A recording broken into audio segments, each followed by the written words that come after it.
Welcome here on Eurosport. Welcome from Adelaide, from John Watson and Allard Kalff for the final qualifying session for the final Grand Prix of the 1993 Grand Prix season. The Grand Prix of Australia, the 9th time Formula One cars go through the streets of Adelaide. And we are riding with Mika Hakkinen, a man who is trying to improve on his 4th grid position he currently has. And John, it's busier than it was yesterday at this time. Well, Mika Hakkinen certainly deciding that being first on a clear track may well bring him benefits, and Rubens Barrichello in his Jordan has just left the pit lane as well. Now, I hope we're not going to have a repeat of what we saw during Friday's qualifying when only one car came out in the first 10 minutes. But conditions here this afternoon are different to those of Friday. It's much warmer, there are no clouds whatsoever in the sky, and there's a mixed opinion amongst teams, drivers, as to whether the circuit, in fact, is quicker, the same, or even slower. In fact, in the morning session, the 1.5 hour unofficial session, 13 drivers improved on their Friday qualifying time, 11 were slower. Nothing particularly conclusive. Majority of the times that were improvements came from the people in places 10 through to 20. More of the front runners, Alain Prost, Ayrton Senna, they failed to improve. Damon Hill made up a lot of time indeed, and in fact ended up being second quickest in that 1.5 hour session. One of the 30 drivers who did improve, of course, was Derek Warwick. The Englishman back in his footwork with the Mugen Honda engine. Christian Fittipaldi still a spectator. He did have a seat fitting yesterday, but Derek felt he was fit enough to have a crack at what could well be his last Formula One race. Damon Hill leaves the pits. He did a 1:14.078 this morning. He was second fastest, because fastest was Alain Prost on a 1:13.854. Third fastest this morning was Ayrton Senna, followed by Michael Schumacher and Riccardo Patrese, both using four-wheel steering on their Benettons. But Damon tied in a fight for second place in the Drivers' World Championship. Needs to get that car on the front row, John? Well, it's got to be a necessity to be on the front row in Adelaide. In fact, Damon's time this morning would have put him onto the third place on the grid, the second row of the grid. Not enough. You've got to get onto the front row of the grid. Once this Grand Prix starts, everybody has to file through that very, very narrow and very slow chicane, and the front row cars naturally get a tremendous advantage. People behind tend to trip over one another, and in the early laps it's so easy if you're on the front of the grid to open up a lead which you then can control. So Damon Hill nearly finishing his out lap. He's got a lot of work to do. His time this morning a 1:14.0. He's got to beat a 1:13.8 to get in front of teammate Alain Prost, currently 6th fastest, the man who will start his 18th Formula One race. He's won 3 out of 18. He's got 2 pole positions and 3 fastest laps. And he's attacking the circuit. He's driving with a lot more confidence than he was yesterday. I think just simply miles around this very tortuous 2.3 mile circuit in Adelaide, and it brings confidence. Although Damon himself, on occasion this morning, I tell you, had the car literally full lock. He had the car sideways on a number of these very slow, very bumpy corners indeed. He knows what he has to do, and the complaint that both Damon Hill and Alain Prost have had throughout the weekend is they're not getting the best out of their car. They both felt from this morning they had made improvements, but they're not seeing, if you like, that comfort zone we've heard about all through the year. It has just evaporated here in Adelaide. Another man who was more happy than yesterday afternoon, by the way, was Eddie Irvine, who had an ECU fail in qualifying yesterday. The engine refused to run cleanly, but this morning all was back to normal, and he was 15th fastest, a couple of tenths away from teammate Rubens Barrichello. Well, Damon Hill has improved a tenth of a second over yesterday's time, so that's on his second flying lap, and his first flying lap. So for people that had a problem, John, I think we're not going to see the same situation as last year, where the track was about a second to a second and a half slower on that second day of qualifying. I actually think times could well improve. Well, I think obviously Damon Hill can improve, and there are flags out, big shunt. That's up on Hutt Street, just coming onto Hutt Street. We saw those waved yellow flags, and that will have affected Damon's run. He would have had to slow down, even if it was only momentarily. He would have had to come off the throttle. Oh, dear me, yes, and he was in trouble even before he got into big trouble on his way out of East Terrace, I suspect. And, well, Damon Hill still pounding away, and he will hope by the time he returns the completion of this lap that part of the track is clear. Well, so Pedro Lamy unlikely to improve on his personal best and will remain somewhere. Oh, he has improved on that first flying lap, but, well, 21st position at the moment. And that time on the screen reflects what Damon Hill had to do when he came round and found Pedro Lamy's car spread across the racetrack. So try and try again. But remembering from Friday qualifying, it took 5 or 6 laps before these Goodyear tyres seemed to give it their best. Now, track conditions, as we have said, are quite different today. It may be that optimum point in tyre performance is going to come forward by a lap or possibly 2 laps. And watching Damon will give us a pretty good gauge as to what we can expect from Alain Prost, Ayrton Senna, Michael Schumacher, the 2 Ferraris, Mika Hakkinen. I think it's going to be a cracking session. I think we're going to see progress developing fairly slowly in the initial stage of this 1-hour session. But in the last 20, 15 minutes or so, it's going to be, well, open city out there. We get through the very narrow streets of Adelaide. We're now actually at the back of the paddock on this beautifully laid out circuit, and I think it's amazing, John, that everything we see here, whether it's grandstands, whether it's garages, anything, is all temporary.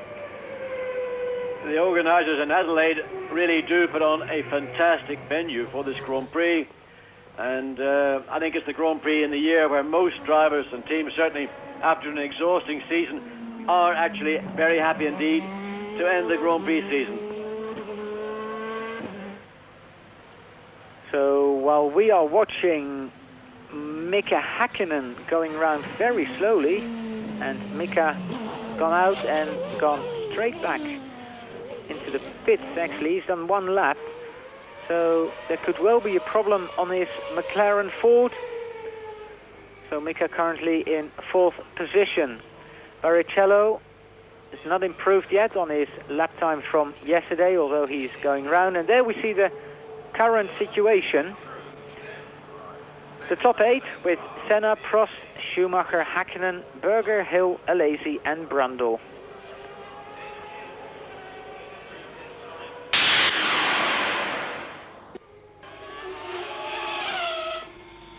In board with Jean Alesi. Actually, there's a car being hoisted away. Ooh. And I think Jean Alesi was somewhat distracted by that. He went wide in the corner, he got into trouble, he recovered from it. Again, it's going to affect this lap, and Adelaide, time and time again, produces those kind of little errors that you saw from Jean Alesi. Maybe the distraction of the car being lifted off the circuit, maybe just simply a little bit too quickly into the corner, but a little bit here is far too much.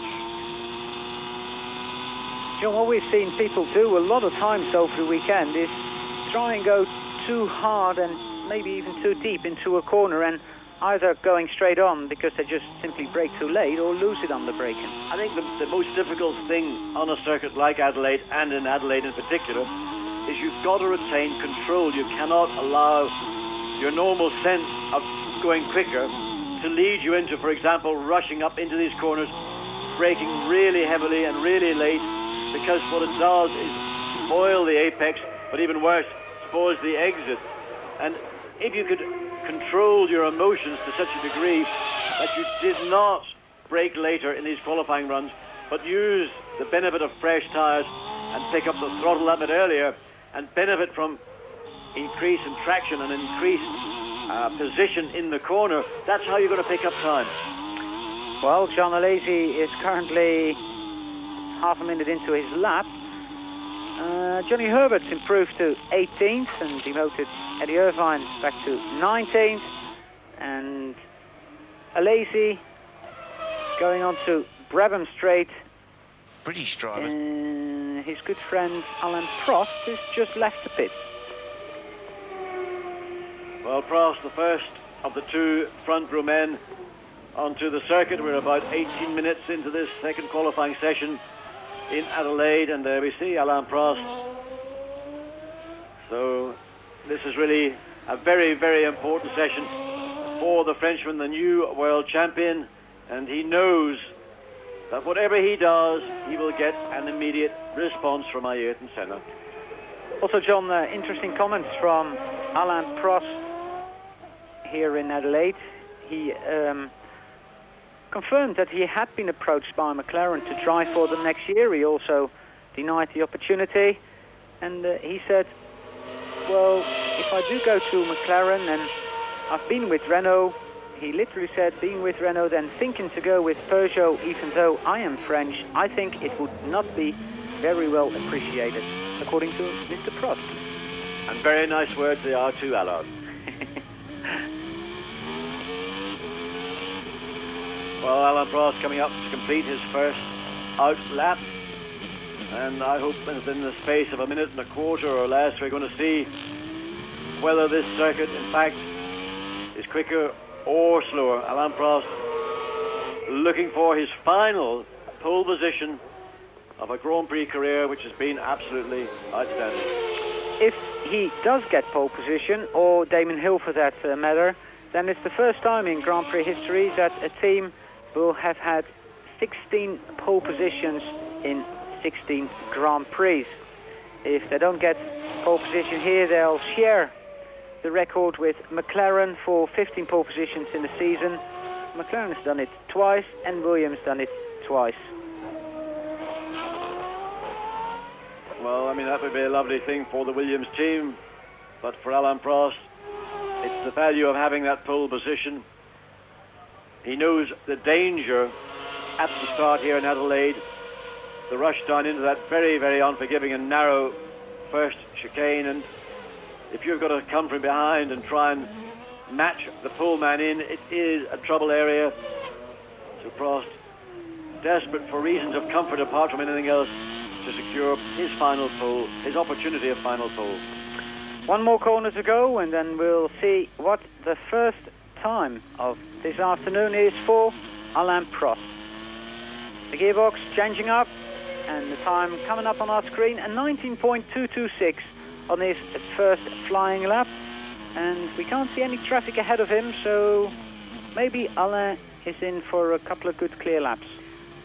Well, that opening lap, of course, is an absolutely meaningless lap, but what it has done is given Prost the opportunity at that particular speed to get a feel for each corner and to know how much grip each corner is going to provide, and he will therefore make his own adjustments accordingly. Prost, who has got to improve half a second to provisionally steal pole position away from Ayrton Senna. There we see that, the 1:13.807 he's done yesterday, and the 1:13.371, a new qualifying record, incidentally, by Ayrton Senna. John, if we look at the top of the leaderboard with the top 8 here, we see 2 McLarens, 2 Williams, but also 2 Ferraris, Alesi, and it's a bit of the old story we've seen all year, although Ferrari's been closing the gap the last couple of Grand Prix. Indeed they have, and in fact I think this is very good for 1994. I've said it already, I think we're going to have a really vintage Grand Prix season next year, and with the advent of new cars, Haas-of cars, let's call them, they were the cars that were always used so much in Grand Prix racing. I think we're going to see a very exciting season, and whether you've got a Renault engine, a Peugeot engine, a Ferrari engine, or the brand new, and just been confirmed here this morning, Ford engine that will be exclusive to the Benetton team for 1994. V8 engine, of course. It's going to be very, very exciting. And on top of all those manufacturers, we've got Mercedes-Benz coming in to power the Sauber team, and of course Honda's involvement with Mugen. Well, Prost, it doesn't seem to be quicker than yesterday, and if it isn't, John, I think Damon Hill's time is a very good one. Well, we have to see what Prost is going to do, but midway around the circuit he was over one of the curbs. You saw the effect it had on the in-car camera. In fact, 14.595, and that is it's just 0.7 of a second slower than he achieved. Damon Hill's time, of course, 14.333, 2/10 of a second quicker. Williams, that run the car this morning with that double rear wing, took it off again for qualifying, and we assume it'll stay off for the race then.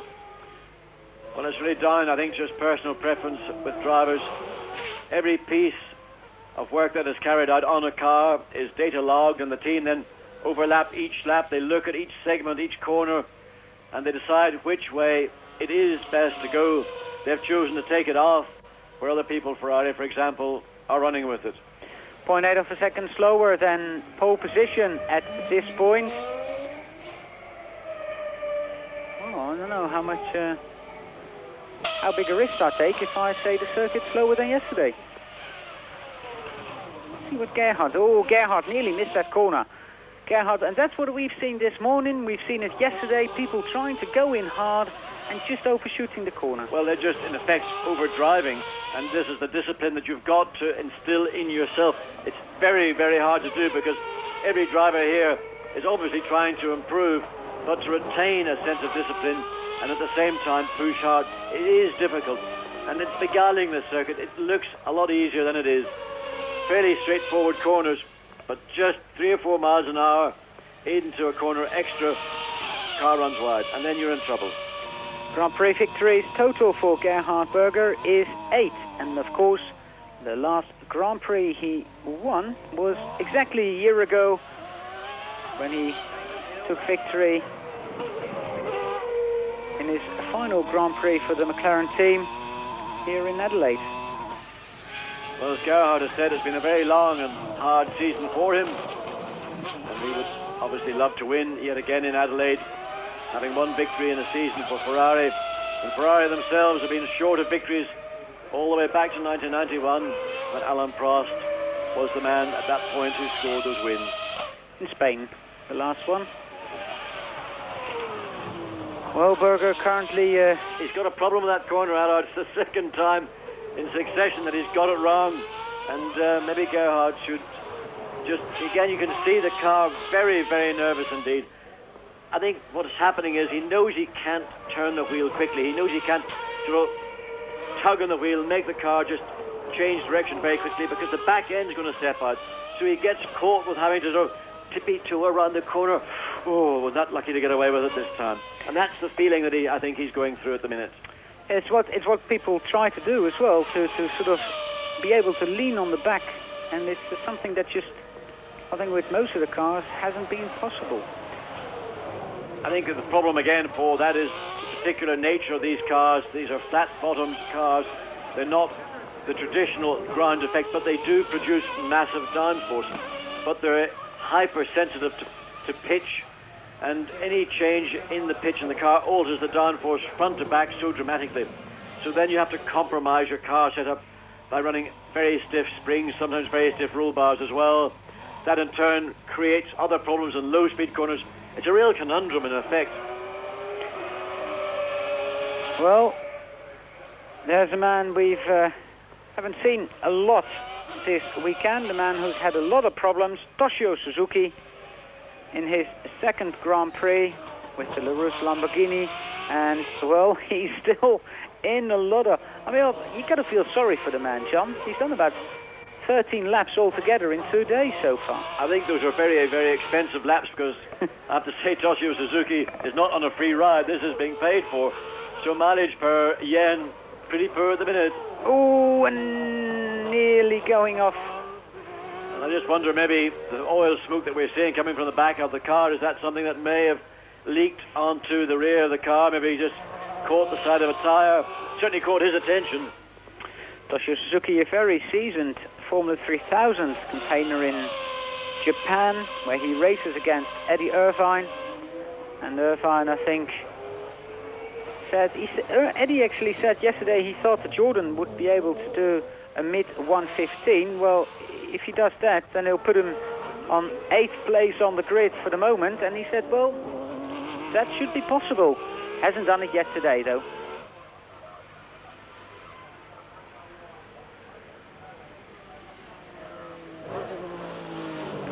I think that Eddie's reference to doing a high 15 really was in Friday's conditions. And there you see now, well, Suzuki made it back to the pits, but, well, an eruption from one of the banks of that Chrysler V12 engine, and that will not be doing much more running this afternoon.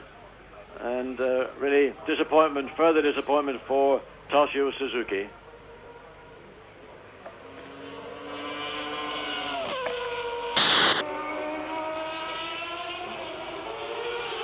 Schumacher on his first flying lap.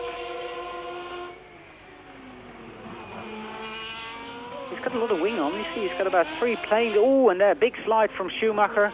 Obviously, oh, and again, the circuit's being very slippery there, maybe. And he also lets hopes that Riccardo Patrese saw him coming. He did.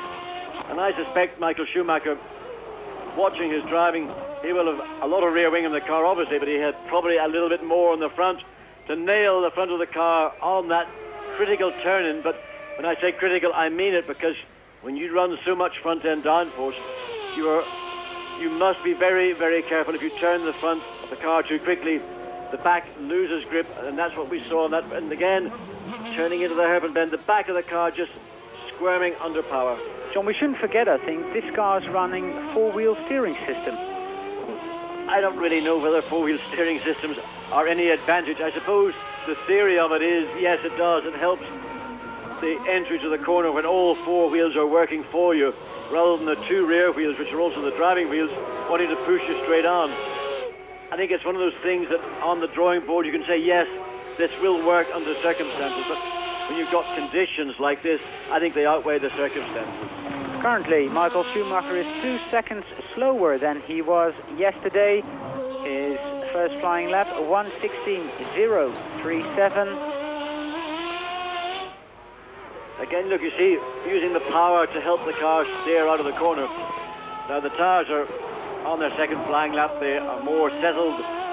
There's more consistency now in this lap from Schumacher. But the same thing applies to heat. It also affects engine performance. Over the curb and the exit onto this long Brabham Straight. Second intermediate time due very shortly, 1.2 seconds away from Senna's time from Friday afternoon.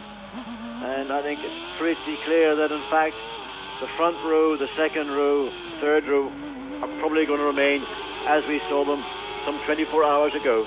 The only one, maybe, John, putting in a little surprise there is Damon Hill, because he is only a couple of tenths of a second away from 4th place on the grid. And maybe Damon would be able to do something very special today. After all, he's the only one in the top 10 so far that has improved on his time. Well, Damon will have to be very selective, in my view, as to when he wants to go onto the circuit. He has 1 set of tyres left. The tyres have got about a life of 5 to 6 laps. That will, of course, bring him up to his maximum of 12 laps, which is the maximum permitted in qualifying. And it's just chance. You could go out, measure it almost to perfection, and then suddenly somebody just pulls out of the pit lane, runs down into the chicane just after the start-finish line, and it's all for nothing. Well, we are riding with Ayrton Senna on his second flying lap. His first one was a 1:18.333. So that is some 5 seconds slower than his personal best. But again, the first lap, always get a feel of the circuit, see what it's like, and then the second and third, you nail it, John? Very much so. I think that Senna will be looking very cautiously and very clearly all around the circuit, trying to understand what. No, there's a yellow flag, a stationary yellow flag out. There's a wave yellow flag. Somebody has stopped. It's one of the 2 Benettons. Looks like Riccardo Patrese stopped there. Indeed. So again, Senna now has backed out of it. There we see what happened, and that's a place we've seen incidents throughout the weekend. And the right front takes a bashing now, the right rear as well. And there's now not just a damaged Benetton, but a lot of dirt, gravel, right on the line as you exit the chicane. Here we see what happened. almost a mirror of what Gerhard Berger did yesterday, now a mirror of Jean Alesi. Ricciardo trying carefully to reverse the car at something like 70 miles an hour, and bosh. There you are. Well, the end of the day for Riccardo Patrese. Currently in 9th place. He didn't have a chance to even... Well, that was his first flying lap, in effect. He'd done a 1:21 on his opening lap. Serious attempt, and that again is an illustration of just how sensitive this circuit... Like still there, but the car should be out of the way. Would you want to be track marshal standing there? I think that those flags are there to be obeyed. Senna took a calculated risk that there was not going to be anybody certainly on the track, but also that the track itself was going to be relatively clear of any debris or any dust, rubble, bits of cars, whatever. 0.8 of a second at that first intermediate point off his pole time from Friday afternoon, and that's a reasonable indication. I know he would have lost, I suspect, maybe 2/10 with Patrase's car there. We see it. Oh, she's in a fairly critical place. It catches the driver's eye as he goes through the chicane, and you're never really sure just how clear the track is beyond that until you've completed a lap. That's another lap out of your 12 gone. The count just drops. Well, I was just going to say, he probably lost a little on that Patrese incident, but nowhere near 8/10 of a whole second.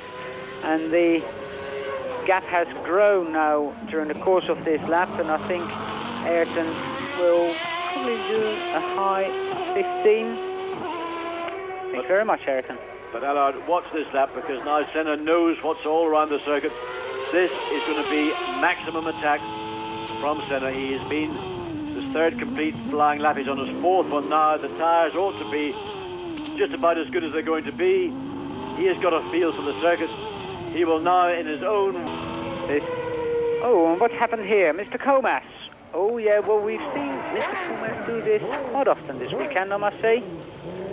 Lose it on turn-in. Well, we've seen again a lot of that, and some of them have been prettier than others. That one I would have given about 4 out of 10 for. I think it wasn't the best effort from Eric Comas, certainly this weekend, and not a match for some of the others from other drivers. Ayrton's backed off. So he probably came across Eric Comas' stationary car. Oh, there's some traction control leaving the pits for you. Ayrton going back in. I think he's decided that it's probably not going to be any quicker today. That's certainly one of his thoughts, I would imagine, but also he may feel that the adjustments that the car may have had before the session began, or whatever he left his car from the morning session, is now no good. Andrea Cesaris has a big improvement over yesterday's time. Well, half a second, which I think we today can safely say is a fairly big improvement. In 15th place, and while we are running with Martin Brundle, I think there's a fairly big chance, John, it's Andrea's last Grand Prix. Because Okio Katayama has been confirmed by the team for next year, but what about for Andrea? Well, I think there are a number of drivers who are in contact with Uncle Ken, and some of them may be able to assist the team in some funding. On the other hand, the team do know Andrea very well, and overall he's done a reasonably good job for the team. Though here in Adelaide, I must say, they probably wonder whether that's their emotion, because he's been in the wall twice.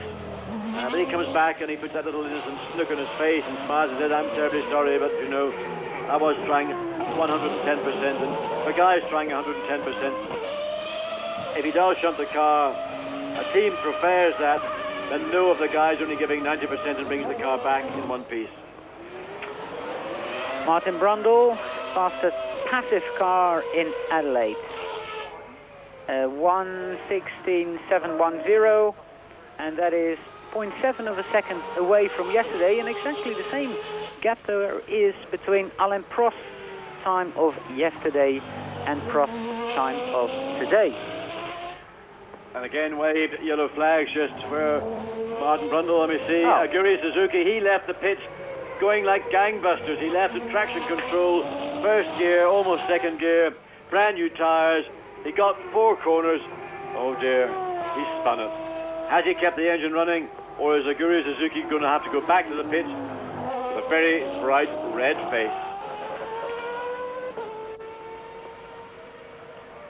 Brundle, the special livery Ligier Renault. Actually, I think I prefer the car in this guide, John. Well, Gerhard Berger then. Certainly one of the most exciting men this season. Controversial at times as well. Sometimes his driving tactics have brought scorn from other drivers. He also manages to be around when there's an incident happening, sometimes totally innocently, sometimes in the course of a race. Already been off here fairly heavily on Friday in that 90-minute session. And Berger alongside Damon Hill on the third row of the grid. I'm sure Damon would really like to be ahead of Gerhard. Oh, and there we see Aguri Suzuki. Well, that's what happened to Aguri. A little bit too much faith in traction control there. Well, like so many people, he came down to the corner, just tugged on the wheel, used the throttle pedal a little bit too heavily, and there you saw it. Gerhard getting on to Brabham Straight. And the Ferraris currently in 5th and 7th position. And the top 8, basically as it was at the beginning of the session. Damon Hill on his second run behind the caption.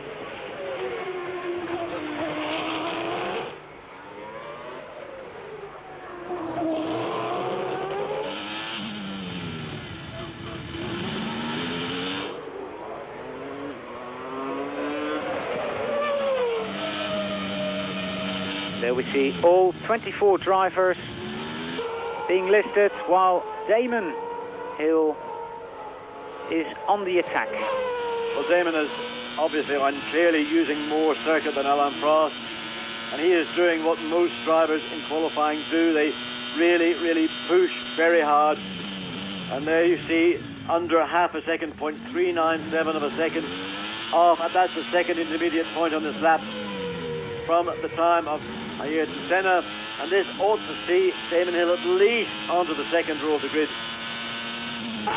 Damon Hill, the hairpin to go, turn it in, get the power down, and it is another lap for Damon. It's going to be an improvement of 1:13.826. Onto the second row of the grid goes Damon Hill, and only 0.02 of a second behind teammate Alain Prost. So Damon is clearly on the attack. I think also Williams have managed to adjust Damon Hill's car, and I'm sure Alain Prost will be getting similar attention to suit the conditions here. And this has really been, I think, the key to this afternoon's qualification. I think that's also why we saw Senna not really look terribly serious on his first qualifying run. He recognized that something different was required.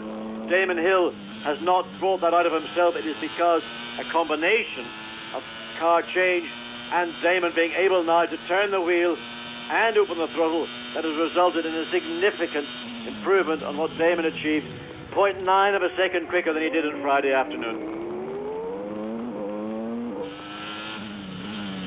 So Damon Hill onto the second row of the grid. Now, can he put it on the front row of the grid? I think maybe that pole position might be just a little bit too far away, but John, isn't it funny? We're saying the conditions are slower, and suddenly Damon comes, bang, here he goes with a brilliant time. Well,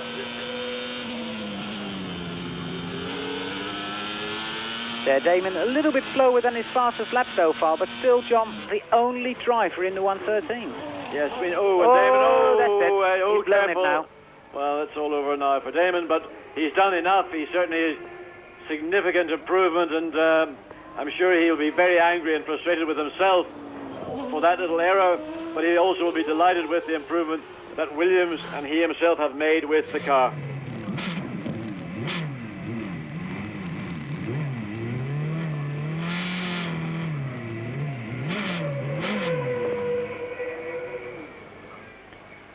Oh, Damon stole it. Damon Hill has stole the engine. He's got to be pushed back, but it's the end of his session, and he was on his last flying lap anyway, but still, Damon Hill finished the session. Well, there's a big improvement, and I think the team and Damon, of course, will be very happy indeed. So, the situation here is that Ayrton Senna and Alain Prost are going to share the front row with about 10 minutes, just over 10 minutes to go in this final qualifier session from Adelaide. Damon Hill and Michael Schumacher are on the second row of the grid. Mika Hakkinen and Gerhard Berger on the third. Then it's Jean Alesi and Martin Brundle, followed by Riccardo Patrese and Aguri Suzuki. 7 drivers so far have improved on their yesterday's time, and that is 7 out of 24, or maybe, John, we should say 6 out of 24, because of course Derek Warwick was a certainty to improve on whatever he did yesterday. Well, I think Derek Warwick probably watches from his hotel bedroom because he was choked with flu.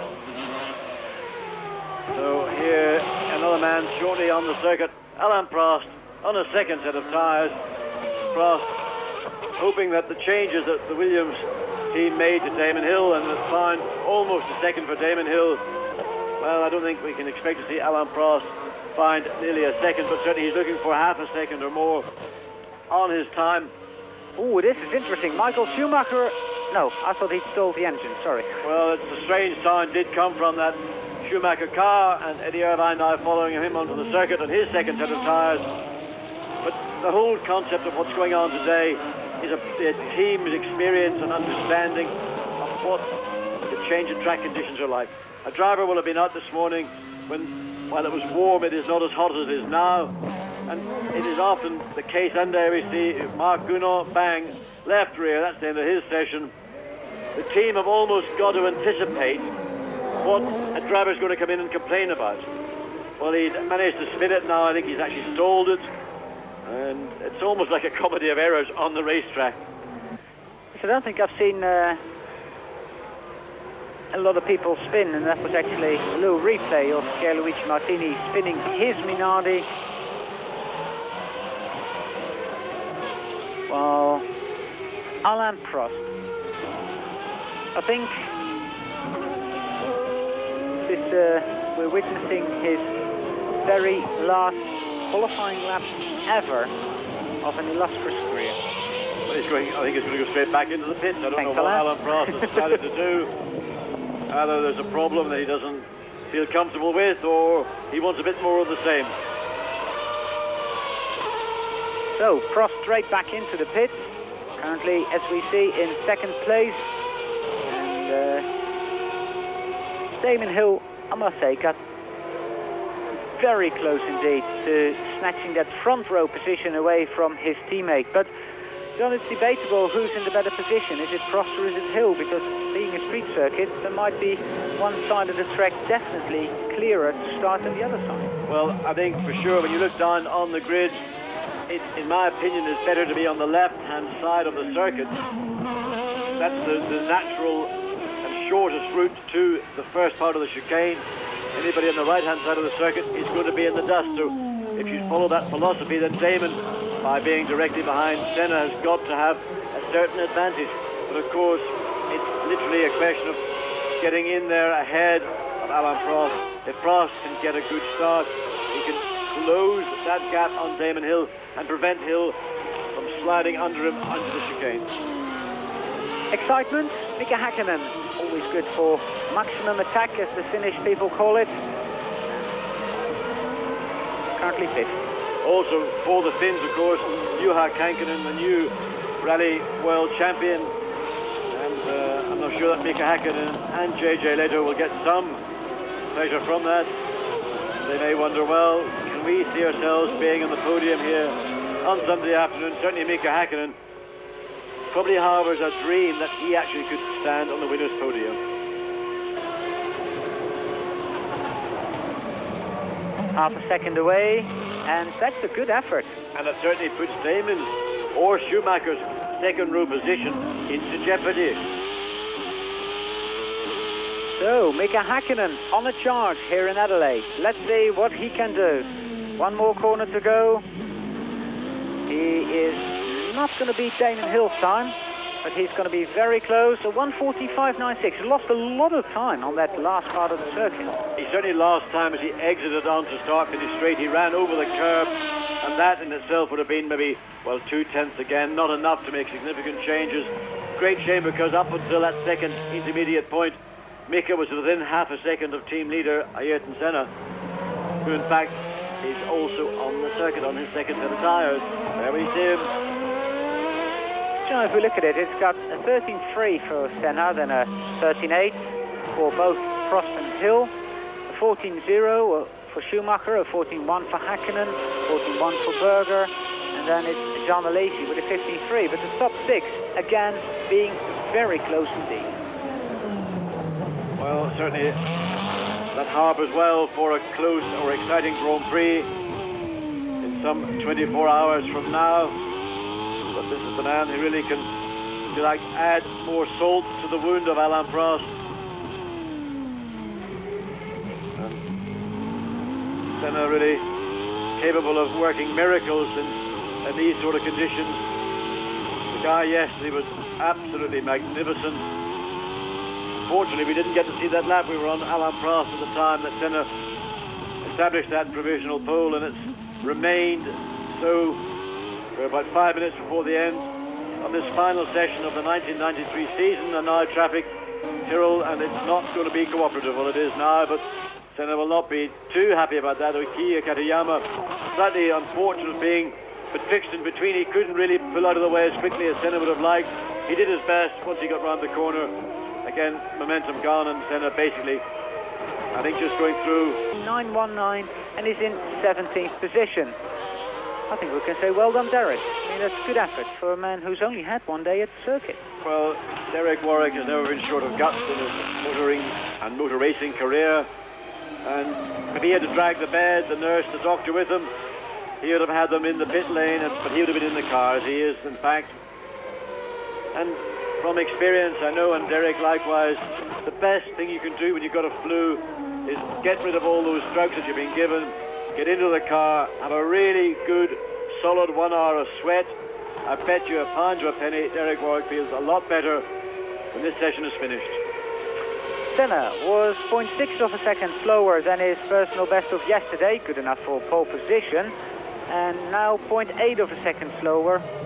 And Senna, who is going to score his 62nd pole position out of his career, and done that then in 158 Grand Prix. I mean, we all know it's an amazing record for winning 40 out of 157, but pole positions is as good a performance. Well, this year they've been very scarce indeed. It's been a Williams whitewash, and Senna in his last Grand Prix, a great association with the Marlboro McLaren team. Well, John Alesi, what are you going to do for us here? Let's see. Oh, and just on the exit of the corner, but barely did his right foot lift. He just enabled the car to continue that pirouette. He went sideways. He decided, well, I'm going to do one of those Mansell-esque donuts, and he'll probably come back to the pits and say, no, I didn't spin. No problem at all. Well, Senna, we don't see the clock running at the moment, so we don't really know how close he is. The only thing we do know, this is Ayrton's very last flying lap, and this man, Alain Prost, has got about 6 more to go. So Senna is going to go and watch the Tag Heuer Olivetti screen, while Alain Prost is going to try and improve by half a second to score Williams' 16th pole position of the year.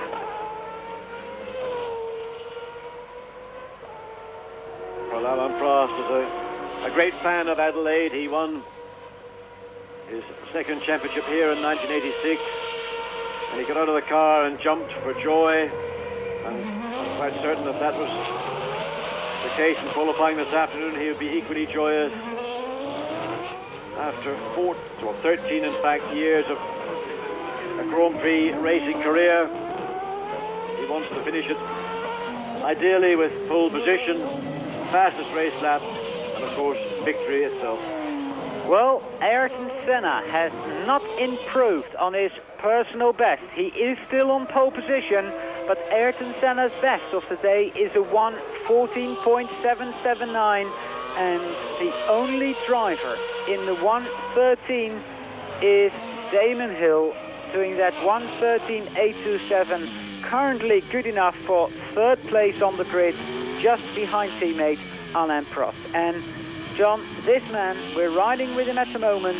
Prost is the only driver who could possibly range pole position away from Senna. Well, he's not going to do it on this lap, because in that 25-second segment he was already 1 second slower than Senna's time from Friday afternoon. And I think Alain Prost recognises that he is not going to have the pole position here for this final Grand Prix, and his final Grand Prix of his career.